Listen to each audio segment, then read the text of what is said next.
What's up mga ka-recap? Kung gusto nyo ang mga ganitong content about time travel and sci-fi, huwag kalimutang mag-subscribe at i-like ang video na ito upang magganahan ako sa pag-upload ng mga bagong videos at sabay-sabay tayo mag-enjoy.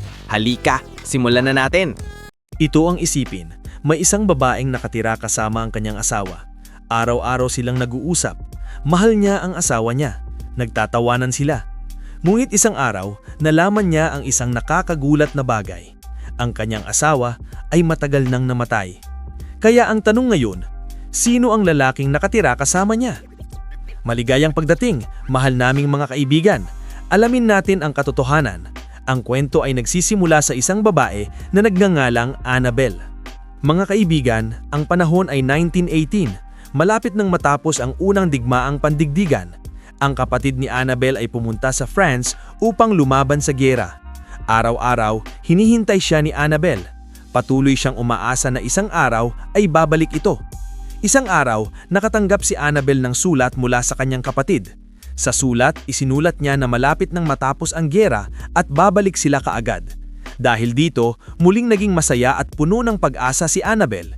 Ngunit sa parehong pagkakataon, ipinapakita sa atin ang katotohanan. Sa panahon ng giyera, si Frederick, ang kapatid ni Annabelle, ay nabaril sa binti.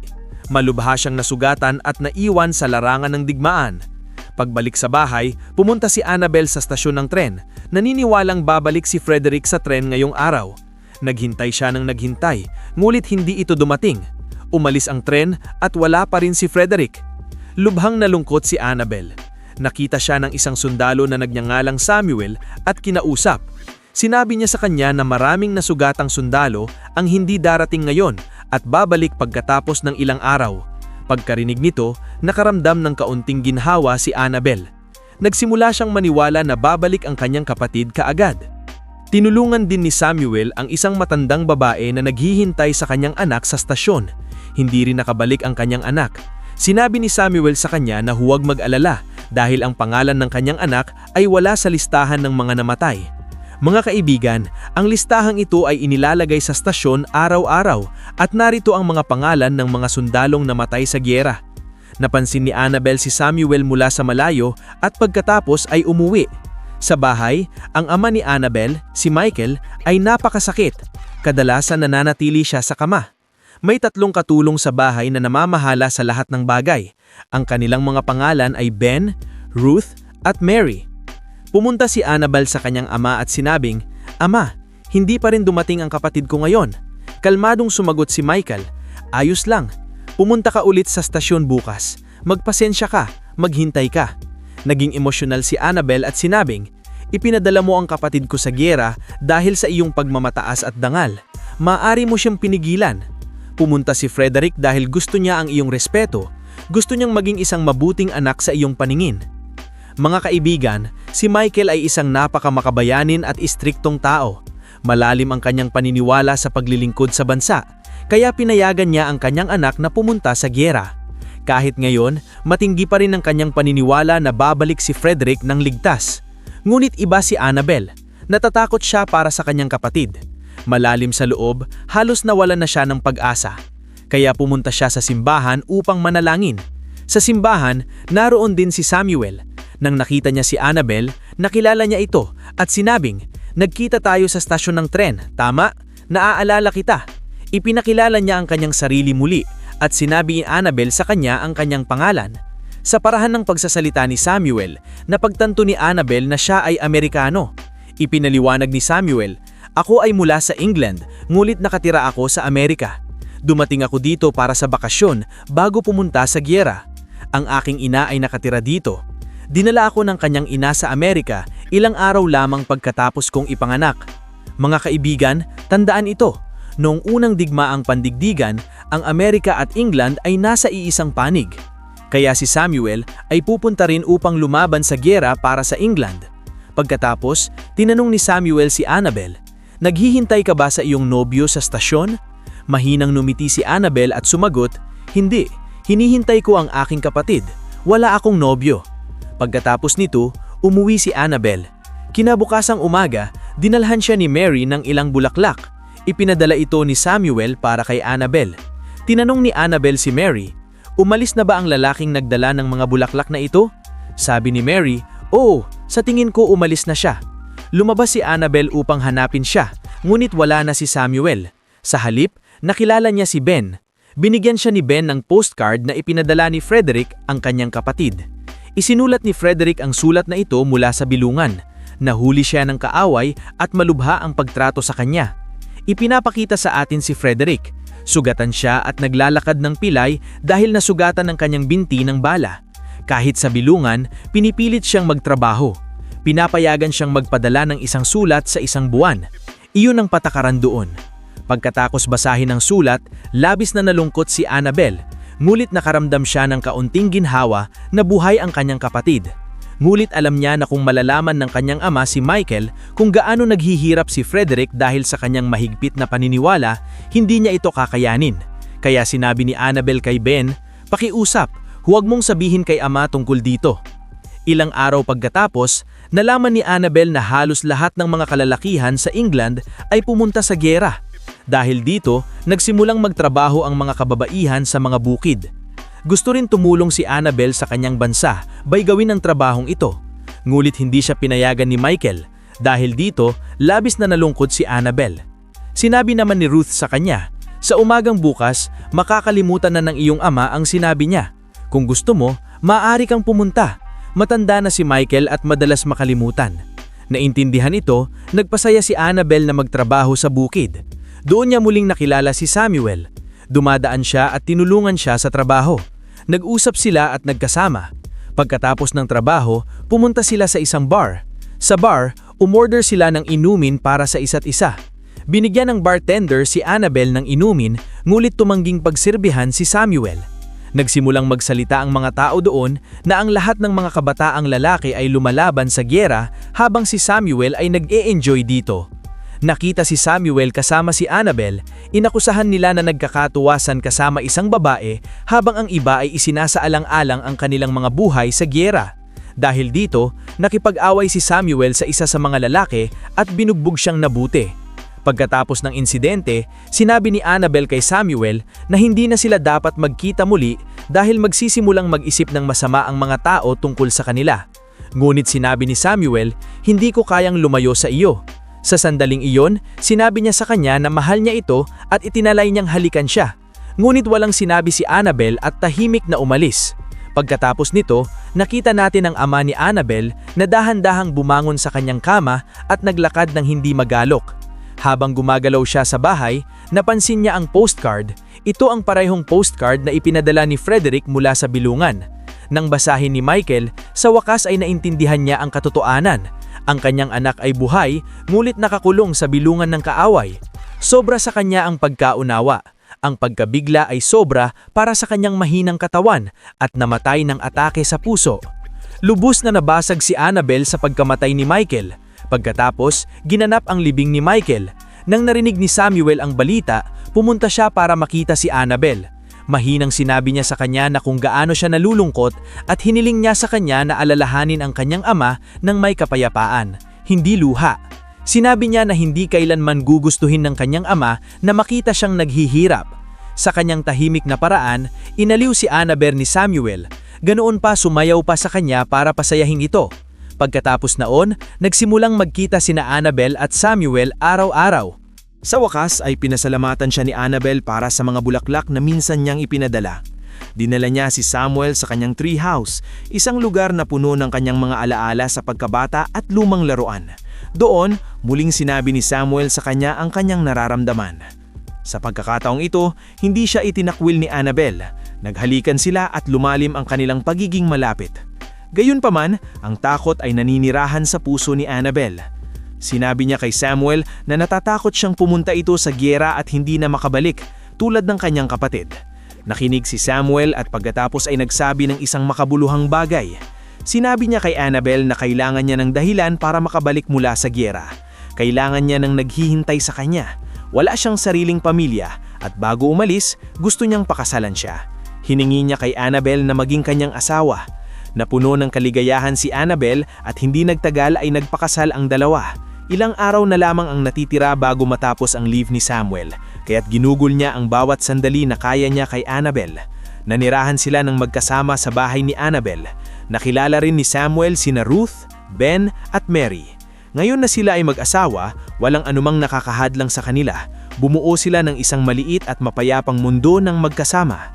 Isang mundo na kinakatakutan ni Annabel na mawala.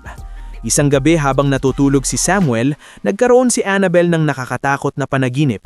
Sa panaginip, pumunta si Samuel sa giyera at hindi na bumalik. Nagising siya sa takot. Inalo siya ni Samuel, sinabing walang masamang mangyayari. Inamin ni Annabel na ayaw niyang umalis si Samuel. Paano kung hindi na siya bumalik?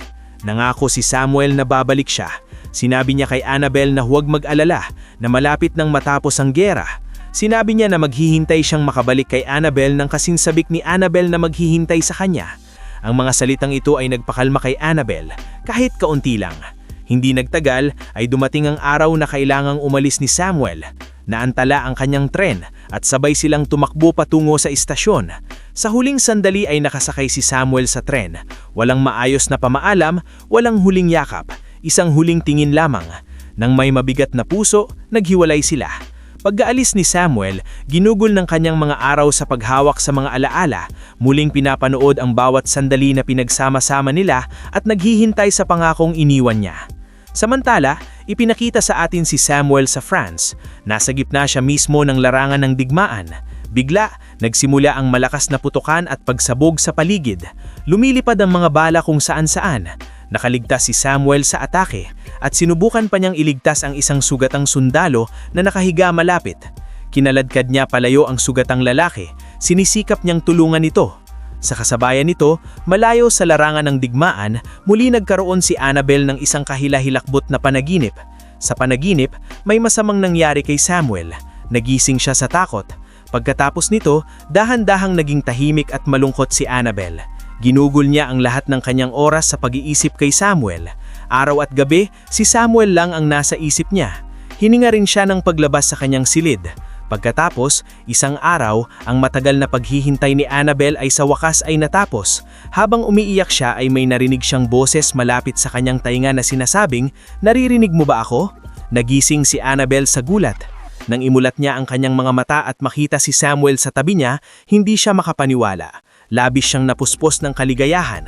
Tinanong niya si Samuel, "Kailan ka bumalik?" Sumagot si Samuel, "Hindi ko alam kung paano ako napunta rito. Hindi ko alam kung kailan ako dumating."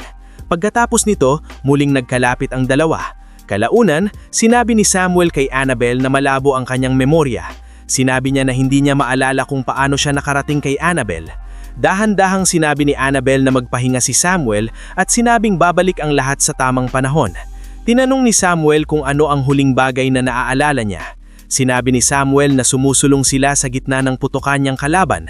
Isa sa kanyang mga kasamang sundalo ang nabaril at sinubukan niyang iligtas ni Samuel.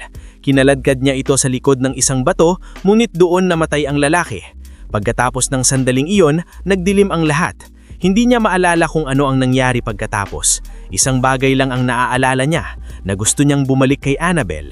Masaya sina Annabel at Samuel na muling magkasama. Bumalik sila sa kanilang maliit na mundo kung saan walang ibang mahalaga maliban sa isa't isa at sa kanilang pagmamahal.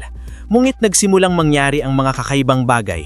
Nagsimulang kumilos ng kakaiba ang aso ni Ben, naging balisa at hindi mapakali. Napansin nito ni Ben at tinanong si Ruth kung bakit hindi na bumababa si Annabel. Ipinaliwanag ni Ruth na maraming sakit ang dinadala ni Annabel.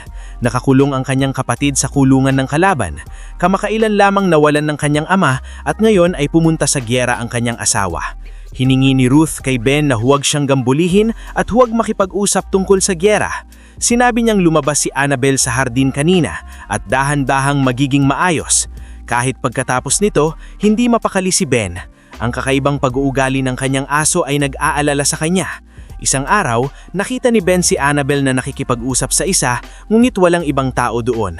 Labis itong nagpataka sa kanya. Diretso siya pumunta sa church at tinanong ang pare, kung may namatay ba, maaari ba silang bumalik? Sumagot ang pare, kung mayroon silang hindi natatapos na pagnanasa, kung gayon, oo, maaari silang bumalik. At ang mga taong pinakamamahal nila ay minsan ay makikita sila. Mga kaibigan, malinaw na itinuturo si Samuel. Kung siya ay buhay o matay na ay malalaman lamang. Ngunit kung si Samuel ay namatay na, kung gayon paano pa rin siya kasama ni Annabel? Nang gabing iyon, magkasamang kumain ng hapunan sina Annabel at Samuel. Kinabukasan, nang dumating si Mary para hugasan ng mga pinggan, napansin niya ang isang kakaibang bagay. May mga palatandaang higit sa isang tao ang kumain ng hapunan. Pumunta si Mary kay na Ruth at Ben at sinabi niya na may ibang kasama si Annabel gabing iyon. Sinabi niya na wala siyang nakita, ngunit malinaw na kasama ni Annabel ang isang tao sa hapunan. Dahan-dahan magsimulang maniwala si Mary na lihim na bumalik si Samuel. Akala niya ay isang sundalong tumakas sa gyera at ngayon ay nagtatago sa bahay ni Annabel. Binalangharan siya ni Ruth na huwag magkalat ng walang kabuluhang ideya at sinabihan siya na mag-focus sa kanyang trabaho. Ngunit hindi makatahimik si Mary. Pumunta siya sa baryo at sinabi sa mga tao na nagtatago si Annabel ng isang deserter. Napakabilis, kumalat sa buong lugar ang chismis. Nagsimulang maniwala ang mga tao na pinoprotektahan ni Annabel ang isang tumakas na sundalo. Sa kabilang banda, tumingin si Samuel sa kanyang sarili sa salamin at wala siyang nakita. Nawawala ang refleksyon niya. Sa sandaling iyon, naintindihan niya ang katotohanan. Hindi na siya buhay. Hindi siya bumalik bilang isang buhay na tao. Bumalik siya bilang isang spirito. Hindi siya deserter. Namatay siya sa gyera. Gusto ni Samuel na sabihin ang katotohanan kay Annabel, ngunit pumunta si Annabel sa doktor. Habang wala siya, sumubok si Samuel na makipag-uusap kay na Mary at Ruth, ngunit hindi nila siya makita o marinig ang kanyang boses. Ito ay nagkukumpirma na Annabel lamang ang nakakaramdam sa kanya. Kinabukasan, may ilang opisyal ng hukbong na dumating sa bahay ni Annabel. May kasama silang ilang lokal na mga lalaki. Dumating sila para tignan kung nagtatago si Annabel ng isang deserter. Dahil sa panahon ng gyera, ang pagtakas sa hukbong ay pinaparusahan ng kamatayan. Sinubukan ni Ruth na pigilan ang mga opisyal na pumasok. Sa loob, sinabi ni Annabel kay Samuel na natapos ang gyera. Ipinakita niya kay Samuel ang balita sa dyaryo. Habang binabasa nito, biglang bumalik sa kanya ang mga alaala. Ipinakita sa atin ang talagang nangyari. Matapos subukang iligtas ang kanyang sugatang kasama, tumayo si Samuel at tinamaan siya ng bala direkta sa kanyang puso. Sa sandaling iyon, alam ni Samuel na mamamatay siya. Habang nawawala ang kanyang buhay, nanalangin si Samuel sa Diyos. Himingi siya ng isang huling bagay. Natuparin ang pangakong ginawa niya kay Annabel. Gusto niyang makita si Annabel muli. Gusto niyang makasama pa siya ng kaunti. Dahil sa malalim na pangakong ito, pinayagan ang kanyang espiritu na bumalik sa kanya. Ngayon ay naiintindihan na ni Samuel na tapos na ang kanyang oras. Habang papalapit ang isang opisyal ng hukbo sa silid ni Annabel, humakbang si Annabel at sinabi sa kanila na walang nagtatagong taksil sa bahay. Sa parehong sandali, dumating ang isang telegrama mula sa tanggapan ng digmaan. Binasa ito ni Annabel at tuluyang nalugmok. Kinumpirma ng telegrama na namatay si Samuel sa labanan. Bumalik si Annabel sa kanyang silid upang hanapin siya. Ngunit wala na si Samuel. Doon lamang lubos na naintindihan ni Annabel ang katotohanan. Nakasama niya ang espiritu ni Samuel sa buong panahon ito. Kahit pagkatapos ng kamatayan, bumalik siya upang tuparin ang kanyang pangako. Labis na nalulungkot, tumakbo si Annabel sa kagubatan at bumagsak. Maglaon, natagpuan siya ni Ben at dinala pa uwi. Malumanay niyang sinabi sa kanya na nananatili si Samuel sa kanya na parang isang anghel. At ngayon ay kumpleto na ang kanyang paglalakbay. Nang tanungin ni Annabel si Ben kung alam na nito, sinabi ni Ben na nakita niya itong nakikipag-usap sa isang taong wala doon. Naintindihan niya na may mali ngunit pinili niyang huwag makialam. Sinabi niya sa kanya na huwag mag-alala, magiging maayos ang lahat. Sa wakas, umalis ang mga opisyal na naghahanap kay Samuel sa bahay. Umalis din ang mga taga-baryo na tinatawag siyang taksil. Nagalit si Annabel at pinagalitan si Mary, tinanong kung bakit niya ipinakalat ang gayong walang kabuluhan at mapaminsalang chismis sa nayon. Nahiya si Mary at taos-pusong humingi ng tawad kay Annabel. Maglaon, tinutulungan ni Ben si Annabel na maglakbay pabalik sa bahay nang bigla silang makakita ng isang sundalo na papalapit. Pilay siya at mukhang mahinga. Habang papalapit siya, napuno ng kagalakan ang mga mata ni Annabel. Siya ang kanyang kapatid na si Frederick. Sa wakas ay nakauwi na siya, malaya mula sa bansa ng kaaway pagkatapos ng digmaan. Tumakbo si Annabel sa kanya at mahigpit niyang niyakap. Lahat ng nasa bahay ay masaya na makita si Frederick na buhay. Mulit kahit pagkatapos ng masayang sandaling ito, hindi mapakali ang puso ni Annabel. Naaalala pa rin niya si Samuel araw-araw. Nanatili siyang mahina at masama ang pakiramdam, hindi makalimot sa kanya. Ang alaala ni Samuel at ang lahat ng nangyari ay nananatili pa rin sa kanyang isip. Nang sabihin ni Ben kay Frederick tungkol sa espiritu ni Samuel at ang naranasan ni Annabel, nahirapan si Frederick na maniwala. Sinabi niya na wala itong saysay.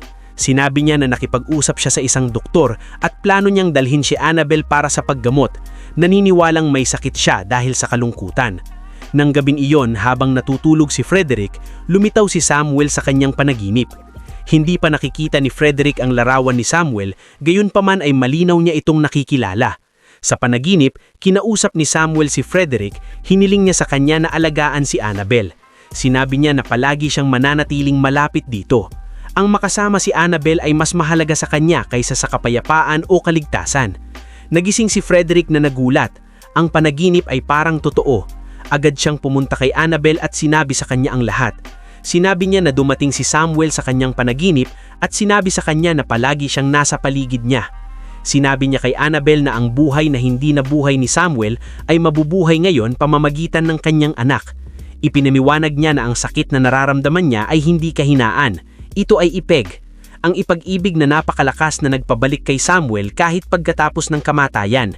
Sinabi niya sa kanya na walang mas dakila kaysa sa isang pag-ibig na maaaring talunin ang kamatayan. Ngunit ngayon para sa kanyang anak, kailangan niyang dahan-dahang magsimulang mamuhay muli. Pagkarinig nito, nalugmok si Annabel at mahigpit niyang niyakap ang kanyang kapatid. Pagkaraan ng 7 taon, nakikita natin si Annabel sa France kasama ang kanyang batang anak na babae. Nandoon pa rin si Samuel, hindi sa katawan, kundi sa espiritu. Binabantayan niya sila. Masaya siya para kay Annabel. Masaya siya para sa kanyang anak. Tinupad niya ang kanyang pangako, kahit pagkatapos ng kamatayan. At ganito ipinagpatuloy ni Annabel ang kanyang buhay. Dito nagtatapos ang kwento. Magkikita tayo muli sa susunod na video. Salamat sa panunood. Sana nag-enjoy kayo mga ka-recap. Anong masasabi niyo sa movie natin ngayon? Mag-iwan ng komento sa baba. At huwag kalimutang mag-subscribe sa ating channel para sa mga new updates at uploads. Kita-kits sa susunod na kwento. Salamat at mag-iingat tayong lahat.